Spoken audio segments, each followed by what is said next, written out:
a tank commander and tank squadron leader in the British Army. Um, and of course, I've spoken to many of you before, and thanks coming back for more. Gluttons for punishment, clearly. But we spoke during COVID, and I think we've spoken every year or two since, obviously after Ukraine. And again, if I'd spoken to you even on the first call, even in the midst of COVID, and said this is everything else that's going to happen, which in some ways I feel I did, you would have still thought it was a bit mad if I'd outlined things in the detail in which we have seen. So we do live in interesting times, as the Chinese curse puts it. We are living through something. I said to you before, this is the most dangerous time since the Cold War. We're living through the most dangerous time since the start of the Second World War, really. And hopefully no one on the call remembers a period of world danger as heightened as this. If you do, I want to know your skincare regimens and hair treatments and things. You're doing very well. It is ultimately, it's such a dangerous environment because of the series of things that happened after COVID. And COVID, as we said at the time, is really the thing that was going to start exposing all the cracks that have been there for a long period of time. But it started to really bring those into focus. And of course, the sheer cost of dealing with COVID, as many of us discussed at the time, was going to leave a very lasting legacy. It was going to leave a lot of weakness economically. And sure, if everything had gone swimmingly after that, we probably have got past it. But in fact, of course, things have probably not gone very swimmingly. I think we'd all agree in terms of world events since. And so if COVID sort of pulled the cloth away from the table, the invasion of Ukraine by Russia, sort of upset the chessboard. And I think currently Trump's playing Twister or something like that. I mean, we're on a totally different game and level, and we're on the floor rolling around the carpet. I'm running out of analogies, so I hope nothing further happens in the next few years, because I don't know where I'm going to take this if I speak to you again. But I think you get the impression this has been this cascading series of events that have happened. And we're in a good place for the last 30 years because we had the peace dividend really for the last best part of 100 years, because the wars in Europe were so bad in the first half of the 20th century that we've actually lived in a period of unprecedented peace and prosperity, which is fabulous. And many of the problems the world faced were actually problems of affluence, problems of success. I've said before to you all that we live in an amazing era that we can even hold this meeting in the way we can. I mean, this would have been considered science fiction 20 years ago even. Go back 40 years, people thought that no one would ever have a computer on their desk, and the typing pool was here to stay. We do live in an amazing era. We've become affluent and complacent because of that. Societies then start to turn in on themselves a bit, and then of course you get a period of upheaval. So something I like to start a lot of my more formal presentations with a slide that just says, everything has changed, and yet nothing has changed at all. And there's two reasons I say that. The first one of which is there is such a fundamental shift with what has happened, particularly with the United States, which really caps it off in what is out there. This is a huge change. It is a change to the whole way the world will probably work for the future. And it's going to leave a lot of nations scrambling to work out where they fit into that. And I'll talk more about that. The second part of which then being, but I just back from New York, and you go to the States, and everything's still normal though. When you track things, there's this sense of dread about the policies and the direction one can take, but actually nothing's really yet changed, certainly in the last few months. And nothing has changed in the minds of a lot of diplomats and a lot of business leaders who just cannot accept the change because they've grown up with nothing other than the world we're used to. Diplomats as well. There is a game. There is a way that things are done. The same in business. And we're sort of in uncharted waters for us. And so, again, lots of things haven't changed that probably need to change because the big change has happened. The flip side of this is, in global historical terms, the world we live in now is much more familiar to most of human history than the last 80 years would have been. So it's a period of unprecedented peace and prosperity, particularly in Western Europe, which was the cockpit of bloody wars for most of human civilization. And that sort of shows in the casualty rates in armed conflict and a variety of other metrics. We got to the point, of course, where the economy was all, and there's a lot of periods of time in human history where you're lucky to have an economy. We should not, therefore, be surprised that the wheel can turn, and that what happened to our forebears can happen to us, because the world, will devolve into the sort of state we've seen. It took a lot of effort to build an international community that said no more major conflicts. We're going to have a rules-based order, and we're going to try and behave. And that did reap dividends, huge dividends, literal dividends, for many of us. So that is the other point. So yes, it's a big change for us, but actually we should have expected this. I mean, it wasn't the end of all large scale conflict or state on state action or, people ignoring the rules, because that's been more typical than not. But it's still sad, right? It's a sad moment really to reflect on all this.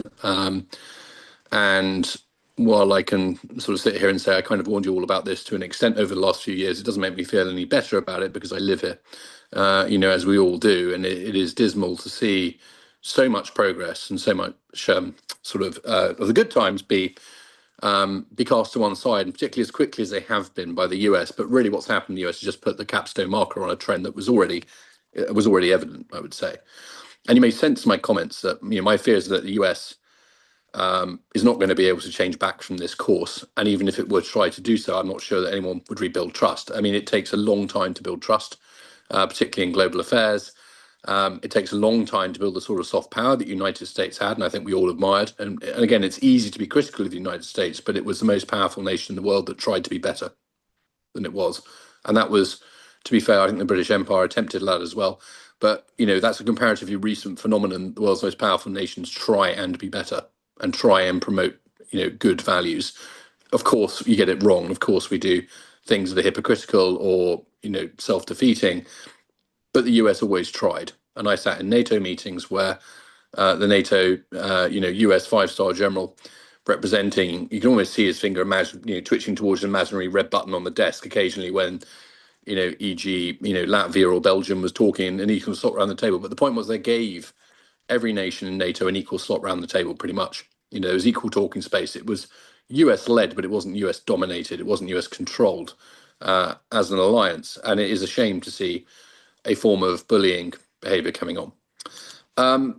So with that, I mean, let's talk about the Trump administration. As you say, what a morning to do it. For those of you who are interested, I was on a call yesterday with Douglas Alexander. Some of you may have been on the same one. It was actually deeply amusing because the government, the call with 300 people on it, couldn't manage to turn off the joining and leaving notifications on Teams. So it was quite amusing watching this immensely serious discussion whilst people were coming and going, and it was just sort of pinging away the entire time through it, which is sort of mildly comedic, which offset the fairly strong overtones of, look, we don't know what's going to happen. And a lot of businesses fearful in that call. A lot of businesses actually saying the government's going to do the right thing in terms of trying to take a slightly longer view, taking a sort of steady and sober course, not reacting, working to sort of effectively flatter Trump without giving too much away on that, and actually attack we've seen the UK take with the US for the last couple of months, just as long and steady and like sort of come along. We are friends. You don't need to be punishing us. We do support you. Look at the evidence, and that is the path the government has indicated it will continue to take. I think it is reflected in the fact that if we hadn't had Brexit, we'd be under 20% tariffs now, right? We have done better than Europe. I mean, that's a bit of a consolation prize. It's still, a pain for those of us who are obviously exporting manufactured goods, particularly to the US. But it's a lot better than a lot of nations got. And there were fears that we might have been treated a lot more harshly than that 2 months ago, I'll tell you. So I think the government's quietly thinking this is a bit of a success, actually. More work to do, but we will be respectful. We'll be engaging. There are risks in that course of action because let's talk about where the US is mentally. Trump does what he says he will do. He has now delivered the tariffs that he first talked about in 1987.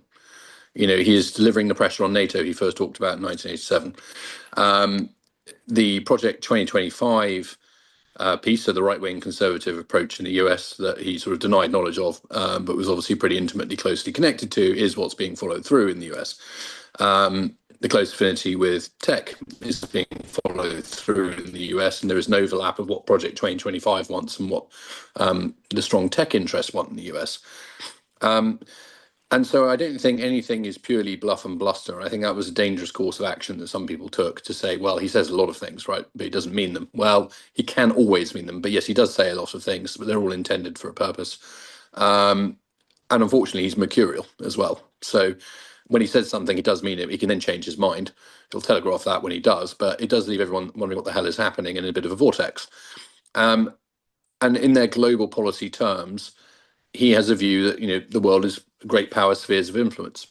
It's the US, it's Russia, and China mainly, and it's all about the balance between them. Hence some of the conciliatory approaches to Russia. There could be plenty more reasons for that, but the partly it's there to divide Russia from China and sort of balance them against each other. Russia in Europe is not, frankly, the Trump administration's problem from their point of view. They don't care all that much. In fact, the most telling thing about the Signalgate messages, someone called it whiskey leaks because of Pete Hegseth's penchant for drinking whiskey, which I imagine might get more expensive shortly. But he is the key thing that was there was his evident hatred for Europe and Vance's, anger towards European nations, of which we are often lumped, but not exclusively. And that is something that we are, obviously tracking with care, because I think it showed that in the innermost parts of Trump's advisors and others, they are not fans of Europe. They see Europe as freeloaders. Any economic success we've achieved has been at the US's expense, and we don't pull our weight in defence. And look, there's a little bit of merit in all of that. But they also consider that we are an immigrant-ridden, failed bunch of nations that are collapsing, and that you see that message pushed very strongly from American conservative Twitter sources and things, which is not a helpful part of trying to be friends of the US at the moment. The other difference between Trump 1, where he was trying to be a traditional US president, and you can see this in his official photographs from Trump 1 versus Trump 2. In Trump 1, he was trying to be a traditional American president with people around him who were more traditional diplomats, military leaders, and so on, who were shaping and trying to maintain the course of relations, and again, that game and balance we talked about before, and that did not work out for him. I think he found it immensely frustrating. Trump 2 has got rid of anyone that's going to sort of stand in the way of things, so he's now fully in charge, if you like. And again, that came out on the signal leaks with people around him saying, well, I don't really agree with the president on this, but he's the president, we do what he says, right? And we march to the beat of the drum. He is surrounded by loyalists, he's surrounded by less experienced people that are therefore easier to push over. And if you go to his background as where's he been happiest, frankly, as a reality TV star where he follows the ratings and likes people talking about him, so he likes to play that element, and obviously as a real estate guy. And the thing with real estate is it's kind of win or lose, isn't it? You get the deal, and if you don't, someone else does. You lost, they won, whatever. International relations is not win-lose in general. We aim for win-win. International trade is not win-lose. We aim for win-win. He doesn't understand win-win. He's all about winning the deal, getting a better thing over, and someone else must be a loser. He's a winner, you're a loser. There's no, we're both doing well out of this, this is good, particularly in his mindset and his messaging or in his thinking. So add to that the fact that he's not the CEO of a business with lots of accountability to other people, that, it's a family business. He's the core of everything and all powerful. And you see how he's taking that approach into leadership in the US government at the moment, so he's very comfortable with. And the problem with that sort of person, many of you may know someone like that, the problem with that sort of thing is that ultimately there's no one really to gainsay stupid decisions. There isn't really the challenge. You're surrounded by yes men. You change your mind, everyone says that's fine. No one really knows what policy is, but they'll run around to enable it anyway because they're loyal to the great man figure that's in that side of things. These are all very important points in terms of bringing the whole picture of how the administration is operating into sharp focus. So you've got that context, you've got that background, and it permeates every part of the government at the moment. And obviously they're dismembering large parts of it. They've dismembered US soft power immensely quickly. The things that our adversaries loathed, the US has given up in short order. And, again, you can hear the popping of champagne corks from Moscow about some of that. And then, of course, particularly the original overtures to Russia about Ukraine and that sort of area. So what does all this mean? And I'll talk about the particular conflicts around the world in a minute. But I think, you've got great power spheres. You have an attitude that might is right. If Canada can't defend itself, then it should be part of the US. If Greenland, is there for the taking, then, well, finders keepers. You left it lying around, Denmark. Panama Canal, Chinese companies are stopping American companies from buying ports because they're blocking it, which is, of course, exactly what we've done to Chinese companies buying assets in other countries.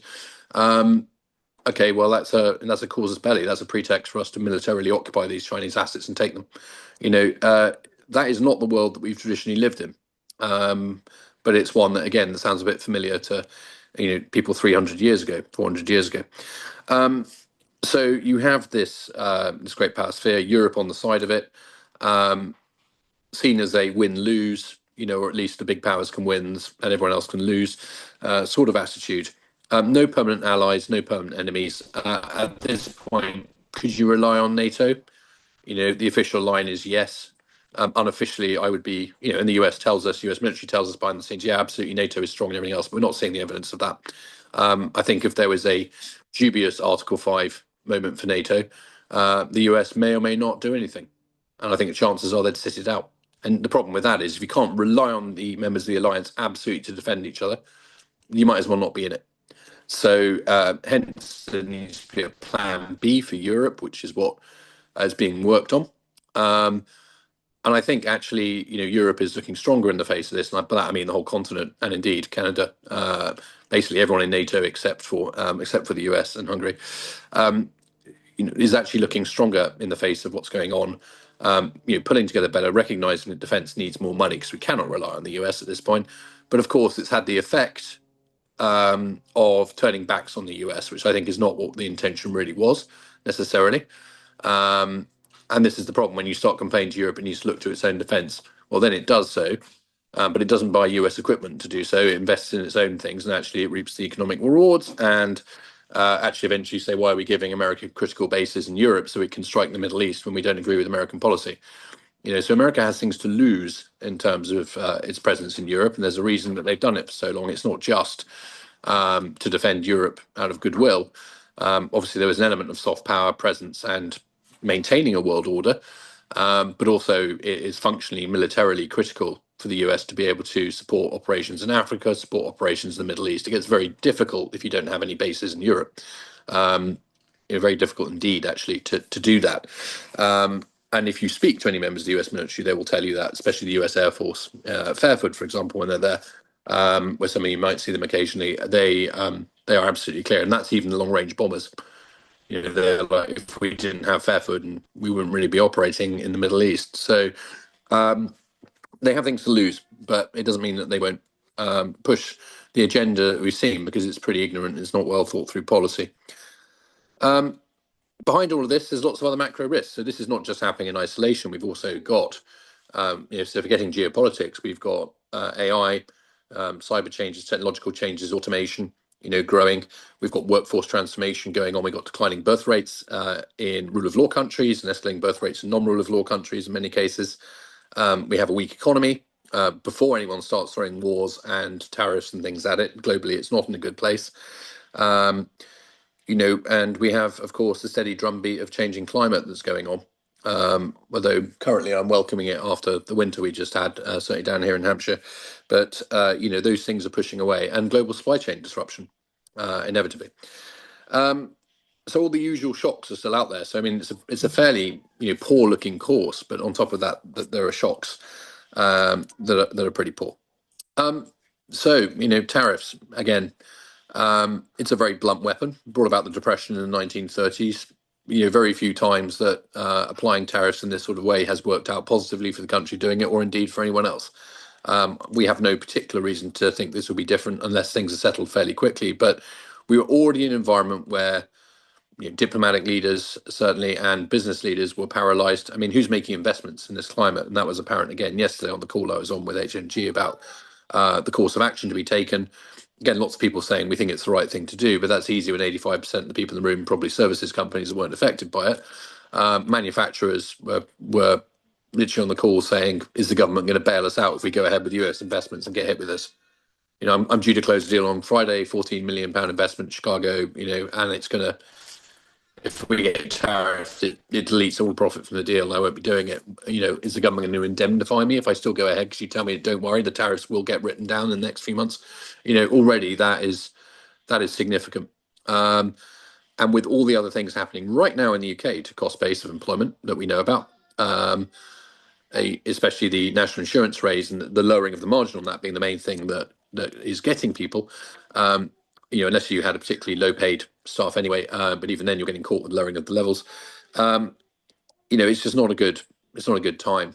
And I think when we're at the start of a recession, everyone always says, "Well, a recession is, potentially possible." No one ever says, "Well, we're about to have a major economic problem."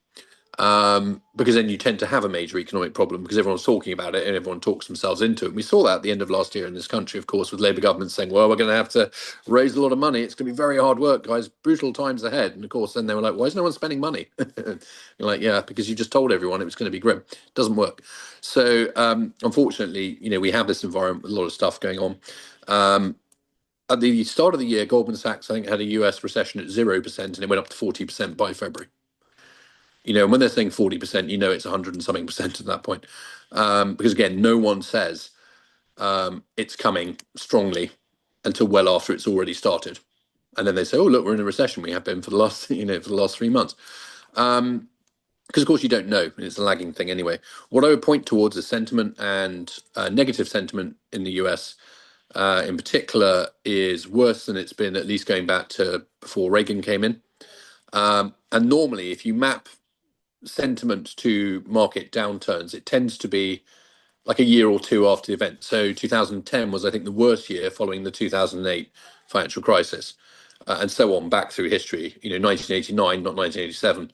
By the time the effects of 1987 started to wash through global economies, ditto Asian crash, ditto the dot-com bubble, and of course we've probably got an AI bubble at the moment going on. So when sentiment is so bad now, before the economic shock has even started, that's a pretty poor sign. I'll be honest. So I do think, unfortunately, the economic environment is going to get pretty challenging, and was anyway, even without tariffs. Obviously, they've been a factor in that. But what businesses are investing right now? It's very difficult for all of us, right? Unless you can have stability. So I think if you're quite local, that's great. If you're trying to do international business at the moment, you've got huge currency volatility, you've got policy uncertainty, tariff uncertainty, trade uncertainty. You've got clampdowns on immigration, clampdown on working rights, and things like this all going on. And it does make it incredibly challenging globally to be doing business as an exporter or anything else, coupled with increasing uncertainty about global conflict. So I'll talk a little bit about the key conflicts we see. Ukraine is one we've often been talking about. I think it's wrong to call it a Russia-Ukraine war at this point. For those of you who see our reporting on it, actually, we're going to extend the scope, because really we're talking about things including Russia's hybrid warfare in Europe at the moment. And the Heathrow fire is quite interesting, because we did some work for the Ministry of Defence, and that was one of the targets that we identified as a hypothetical target in the run-up to war. So we did a sort of an adversary look at what you could find out about UK networks and things like this, and said these are the sorts of targets that would fit a Russian hybrid operation. It doesn't look like it was one. They sort of said they think it wasn't, but they've not conclusively said what it was or wasn't yet, I noticed. And there certainly have been Russian hybrid operations here. The point cited, though, is that it doesn't matter whether it was or wasn't Russia. Some things that happen will be Russia, some things that happen will not be Russia. If Russia was not doing some of the things they would be doing, there would be less things happening. It's as simple as that. So the fact that Russian hybrid activity is increasing and is targeting things that affect our business continuity in our lives means that disruptive events will happen with increasing frequency. And the only thing you can really do about that is be more ready for them. So just because something wasn't the Russians this time doesn't mean it won't be next time. To those of you who may have tracked the attacks on DHL in Germany, they had 3 incidents that they thought were Russia, fires that followed the same pattern in materials and things. 2 were Russia and 1 was not. But again, if Russia had not been doing things, they'd have had 1 fire. Instead, they had 3 and had ground aircraft and everything else. So it increases the tempo at which otherwise normal events, or the events that can happen on any given day, like an accidental fire, occur. And that's the real thing to know about it, because on each time it happens, you're not necessarily going to know whether it's Russia or not. Cables sometimes get cut under the surface by an anchor being dragged from a fishing vessel or something like that, and that can happen. Other times it's because it's deliberately done. The cable got torn up either way. You need to be ready for the consequences of that. You, as a business, sort of don't particularly care necessarily why it happened, but you have to be ready for the disruption. And we just live in a world that's going to be more disrupted, I think, as a result of that. Because this situation is not going to calm down over the summer. I think it'll actually get worse in Europe and the UK during the summer. Our calculation is, as UK PLC calculation, is that Russia starts to really suffer economically in September. The snide answer to which year, because I've heard that for the last couple of years. But they are suffering. Russia portrays this infinite power thing. I mean, the reality is they're using mules for resupply. An attack doesn't take place with 15 tanks track to track roaring forwards under artillery barrage. It's 6 blokes on Mad Max motorcycles with a tank from the 1950s covered in bits of concrete to try and stop it getting knocked out that breaks down the middle of the field. This is not the Soviet approach to war, and it's not the war the Russian Federation thought it would be fighting. Plus, they refuse to call it a war because then they have to admit that they are doing everything they can. And it's not going very well. But it's in their interest to carry on grinding on, put pressure on, and try and make it look like they really are invulnerable. Russia's strong. Russia can hold the course. World's largest nation. Whatever. It's not entirely true. They are suffering. They can keep tightening the belts, though. I mean, Iran's managed it for a long period of time, and Cuba's under the most sanctions of just about anywhere and doing, it still exists, right? And North Korea, for that matter. So you can always keep the lights on an authoritarian regime until it collapses. And actually, it's not sure for any of us that we want Russian collapse, because what comes next could be, a lot more dangerous. So there's a bit of a needle to thread here. Again, Trump thought he could smash his way through this. He couldn't. It wasn't simple. He thought he could bully Ukraine. Actually, it didn't quite work that way. He thought he could not give Europe a vote. Didn't quite work like that. And we've basically given Ukraine some cards that Trump didn't think they had. And also, for whatever reason, that Trump thinks the Russians are entirely trustworthy is bizarre. But now at least they're being shown up to be duplicitous, which we all know, in what they say versus what they do, and how they're behaving around things. To do with any idea of ceasefires and so on. I mean, Russia still sees that they can seize quite large parts of Ukraine, and I think it's pretty unquestionable that they, will at least have a frozen conflict on the ground they stand on at the time a ceasefire is announced. That's why they want more of it. They really want Odessa. They want Transnistria to be linked up. They want Moldova to be in their camp. They want Romania to be in their camp, and then they can go all the way to Serbia. They want to then demolish the eastern flank of NATO, frankly. They don't want to have Ukraine be able to defend itself against future attacks. And obviously they're aiming to destabilize the rest of Europe. So we sort of give up and let them do what they want. Dangerous course of action, because at some point we will come to blows with them. And a lot of people ask, if Russia's so weak and can hardly win in Ukraine, why are we worried about them in the long term? And the reason ultimately is that the heavy losses they're taking in Ukraine are holding everything down. If Russia had 2 or 3 years to maintain its current production rates, which it really has to do because 40% of its economy is based on this stuff now, not taking the losses, being able to absorb the lessons learned, being able to replenish its stockpiles at the rate at which it's currently losing equipment, plus looking better because it looks like it's won, plus getting let off the hook for sanctions and other measures, they would bounce back pretty fast. And again, without doubt, they're not going to say, let's now all live together in peace and we're fine with NATO on our borders after all. They're going to carry on trying to push back NATO, trying to disrupt the alliance, and trying to expand their sphere of influence into Eastern Europe. They're not too worried about Western Europe, other than the fact that we support Eastern Europe. And of course, they're undermining the whole point of Western values in the first place anyway, quite successfully right now. So they remain dangerous, frankly, despite their weakness. And I know it's hard to balance those things, which is why I mention it. But actually, are they so dangerous that European forces on their own without the US couldn't take them? No. I think in a one-up fight against European nations, the willing versus Russia having a go without the US involved, I don't think Russia would gain what it wanted. Would it be an easy fight? No, not at all. I think it would be pretty bloody, and we'd take heavy losses on our side because we are under-equipped, under-prepared, and under-invested at the moment. But I would say that European nations, if they pulled their act together, could hold Russia at least. I mean, we're not going to attack them, right? But we could hold against their aggression even without the United States at expense. But look how much money European nations were able to pour into COVID in an emergency. We can still find money if we need it. There are places we can go. There are things we can do if the pressure was really on and society's accepted it. You can always find more money. So it's a bit funny that we're sort of mucking around with small amounts on defence budgets, but there you go. Again, it's what's willing and the willingness to recognise the threat level and be truly ready for it. There is therefore, I think, a heightened risk of probably global conflict, but certainly conflict in Europe beyond Ukraine over the next 4 or 5 years. And I think the peak time for this globally is 2027 for various reasons. It's also linked to when China has issued its mandate to People's Liberation Army to be capable of taking Taiwan by force if necessary. It does not mean they will, but they were told to be ready by that date. They will therefore show they are ready, and that's what they're doing. But again, it doesn't mean they're going to do it tomorrow, but it does mean that they need to be ready, and they'll demonstrate they're ready, and they'll show that they could absolutely do it. Taiwan coming into China, I think, is something Beijing would much rather achieve with pressure than with force. I will offer that. But if, for example, the US goes off the rails towards Greenland and other things, then it makes it more likely. So I think 6 months ago, China was far less likely to mount an invasion or military operations in South China Sea and East China Sea under previous understanding of world affairs than they are now. I think we're going the other way now, where you might get away with using force if you're quick. The lesson of Russia and Ukraine previously was it doesn't work out. If it does in the end, and the lesson becomes actually, this is easy.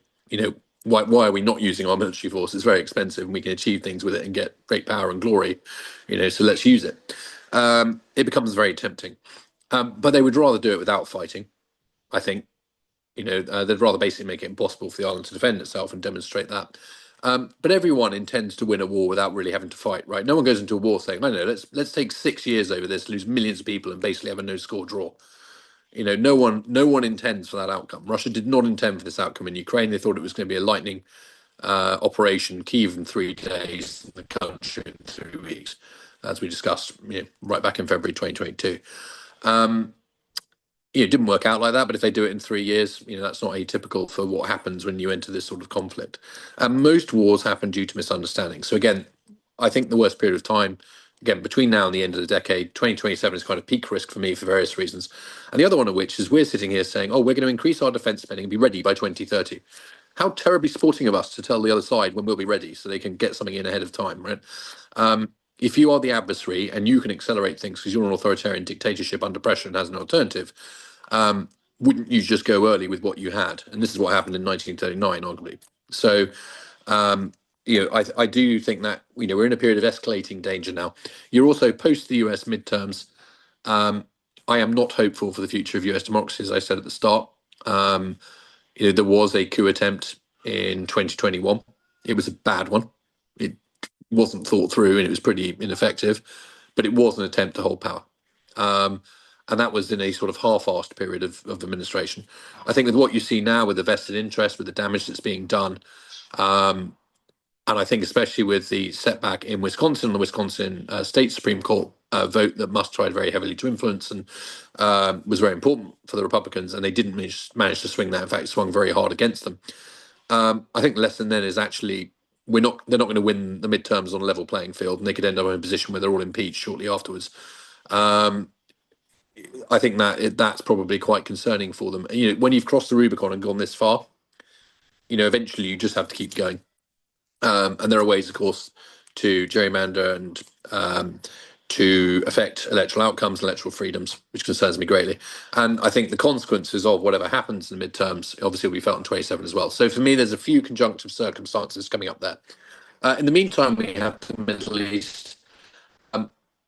The plan for Gaza that seems to be coming slowly towards fruition, that only makes sense if you regard it as an area for the sort of tech barons, if you like, who want what they call network state hubs, so places that are outside traditional government control, to set up basically an equivalent of Dubai, but with them in charge. This is a philosophy espoused by many who are linked to JD Vance in particular and Musk.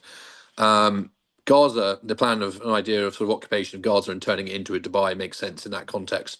But the Palestinians are therefore very much in the way. And it's interesting, Israel now moving to sort of properly clear the Gaza Strip from the look of it. That's going to obviously, it's still the potential for another Arab Spring as a result of the final elimination of Palestinians, for example. It's pretty poor, to say the least. Quite like to read you the war with Hezbollah in Lebanon as well, operations in Syria. Yemen is going to intensify. I do think the Royal Navy will have a go at Yemen when HMS Prince of Wales and her carrier strike group go through in a month or two. I think we will show willing off Yemen and go into operations there. And the entire deployable B-2 bomber fleet is currently in Diego Garcia. You don't need 6 of those things, which is about the most they can have an operation at one time, pointing towards Yemen. where there may be 2 or 3 properly hardened targets, that's pointed towards Tehran, and they've been given till the end of next month to strike a deal. And there is no possible deal for the Iranian government, really. If they strike a deal, they might well be out of power. If they don't strike a deal, they'll be if they don't strike a deal, economically they'll be savaged, even if not militarily. So, it's not looking good for the Middle East in the meantime. How far that spreads, hard to say. But obviously, that's probably the thing that's closest to the boat. And again, I'll finish by saying that we do live in a world where there is a realistic threat that is stated by the President of the United States that he wants territorial expansion for his country, and he must have Greenland by fair means or foul, pretty much. We do live in a world where the US might just take over Greenland, and who's going to do anything about it? Let's be honest.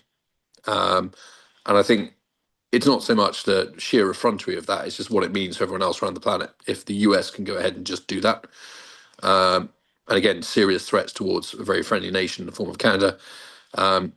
Serious ideas about the Panama Canal, which is the one you could potentially most argue about. But it doesn't look good. When you have to account for the threats from your previous biggest ally is now your biggest threat. That is not a good look. And Greenland, I don't think democratically will come into the United States. So how are they going to achieve that?